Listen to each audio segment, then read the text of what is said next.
56 question number 2, which of the following method is suitable for preventing an iron frying pan from rusting. अब देखिए frying pan है कोई जिसमें आप कुछ फ्राई वाई करते हो, ठीक है, तो सपोज दाल वाल फ्राई कर रहे हो आप उसमें, तो आयरन का पैन है बच्चों, आयरन का, अब उसमें रस्टिंग हो जाएगी, आपको पता है, ठीक है ना। आयरन का पैन है तो आयरन क्या करेगा, आयरन को अगर कहीं से बच्चों क्या मिला, आयरन को अगर ऑक्सीजन मिला और वाटर मिला, ठीक है, ऑक्सीजन कहाँ से मिलेगा, एयर से, और वाटर कहाँ से मिलेगा, मॉइस्चर से, एयर में जो मॉइस्चर होगा, ठीक है, तो वाटर और ऑक्सीजन के प्रेजेंस में ये रस्टिंग कर लेता है। रस्टिंग का फॉर्मूला Fe2O3.XS2O होता है। बहरहाल ये सब फॉर्मूला याद आपको नहीं करना है, मतलब याद तो करना ही है, एक जगह हमने आपको लिखवाया भी था, ठीक है। तो ये ब्राउन कलर का फ्लफी सब्सटेंस होता है, ऐसा ब्राउन कलर का कुछ ना कुछ निकलने लगता है, उसको हम क्या बोलते हैं, रस्ट। ये रस्टिंग हो गई। अब तो आपका फ्राइंग पैन खराब हो जाएगा इस तरीके से अगर वो एयर में एक्सपोज रहेगा। तो क्या करिए आप इस आयरन के ऊपर कुछ ना कुछ लगा दीजिए। तो क्या लगाएंगे जरा ध्यान से चेक करो, आओ देखते हैं ऑप्शन दिए हुए। अप्लाइंग ग्रीस, बच्चों क्या ग्रीस लगा सकते हो फ्राइंग, मतलब अगर हमारा आयरन का कोई नॉर्मल ऑब्जेक्ट है, ठीक है ना, जिसका यूज़ हम फ्राई वाई करने में नहीं करते हैं और उसको हम ज़्यादा टच वच भी नहीं करते हैं, तो उस पर तो हम ग्रीस लगा सकते हैं, ठीक है ना। ग्रीस आप समझते हो ना, ग्रीस नहीं समझते हो आप, साइकिल वाइकिल में कभी जाते हो अपना, जब चेन में थोड़ा सा टाइट चलने लगता है तो ग्रीसिंग करता है, कभी कभी ऑयलिंग भी करता है, कभी कभी उस पर ग्रीस लगाता है, ठीक है ना। तो वो लुब्रिकेंट होता है एक तरीके से, और ग्रीस जो है आयरन को रस्टिंग से भी प्रिवेंट करता है उसके, बिकॉज आयरन लेयर के ऊपर जब आप देखिए ये आयरन का है पीस और इसके ऊपर आपने ग्रीस लगा दिया ऐसे, ठीक।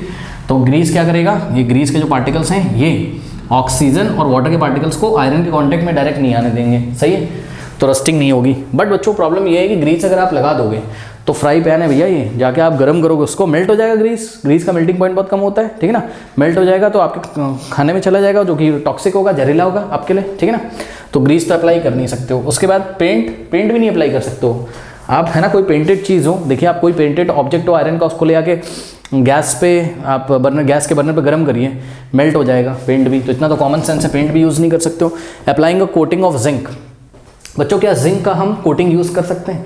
अब जिंक का कोटिंग जब हम यूज़ करते थे, कर सकते हैं, बिल्कुल यहाँ पे कर सकते हैं। देखो बच्चों जिंक के बारे में हम आपको जानकारी देते हैं, सुनिए। जिंक की कोटिंग आयरन के ऊपर कैसे करी जाती है, याद करिए। जिंक की कोटिंग आयरन के ऊपर इस तरीके से करी जाती है बच्चों, यहाँ पर मोल्टन जिंक ले लिया जाता है। Molten zinc, sir molten zinc क्या होता है, देखिए जिंक को लिया जाता है और जिंक का जो आपका मेल्टिंग पॉइंट होता है वो 419 के आसपास होता है, ठीक है। जिंक का जो एमपी होता है, एमपी मतलब मेल्टिंग पॉइंट, जिंक का जो मेल्टिंग पॉइंट होता है वो 419 डिग्री सेल्सियस के, 420 डिग्री सेल्सियस के आसपास होता है, ठीक है। 420 डिग्री, 420 डिग्री सेल्सियस पे मेल्ट करता है, करेक्ट, बात समझ में कि नहीं।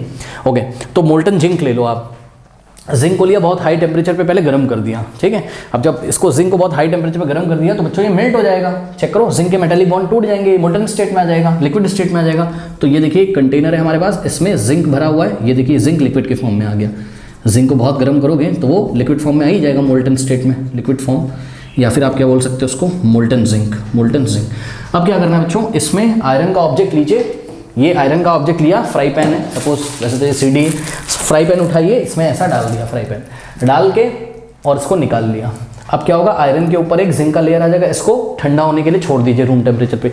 धीरे धीरे जब ठंडा होगा तो इस आयरन के ऑब्जेक्ट के ऊपर जिंक का लेयर आ जाएगा, जिंक की एक परत आ जाएगी, बात समझ में कि नहीं आई, ठीक है। इस प्रोसेस को हम गैल्वेनाइजेशन बोलते हैं, क्लास में पढ़ाया भी हुआ है, ठीक।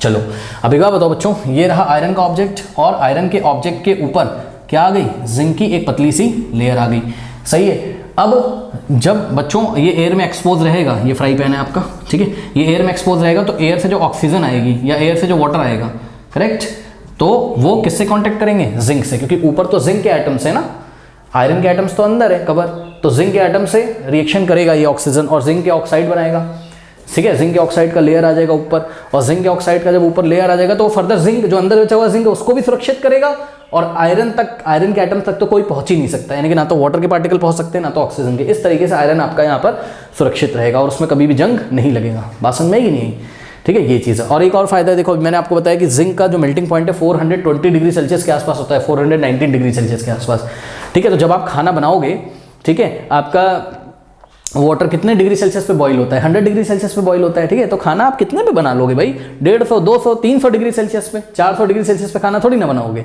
ठीक है ना। क्योंकि कुछ बच्चे ये भी सोच रहे होंगे कि सर जिंक अगर मेल्ट हो गया तो भाई खाना बनाते टाइम जिंक ही अगर मेल्ट हो गया तो आयरन के ऊपर जो आपने कोटिंग कर दी है, ठीक है, गैल्वेनाइजेशन के थ्रू नहीं, ऐसा नहीं है। आप खाना वाना बनाते हो 200 डिग्री सेल्सियस 150 डिग्री सेल्सियस तक, बस और कितने में खाना बनाते हो, ठीक है। तो कभी टेम्परेचर 420 पहुंचेगा ही नहीं, उससे पहले आपका खाना बन जाएगा, ठीक है ना। जो भी आप फ्राई वाई कर रहे हो फट से फ्राई कर लोगे, फिर फ्राई पैन हटा दोगे वहाँ से आप, तो जिंक मेल्ट नहीं करेगा, उसके लिए ना परेशान हो आप, टेम्परेचर इतना पहुँचेगा ही नहीं। तो बहरहाल यहाँ option C is the correct option. All of the above तो हो नहीं सकता, तो option C is the correct option. Okay, कर लीजिए।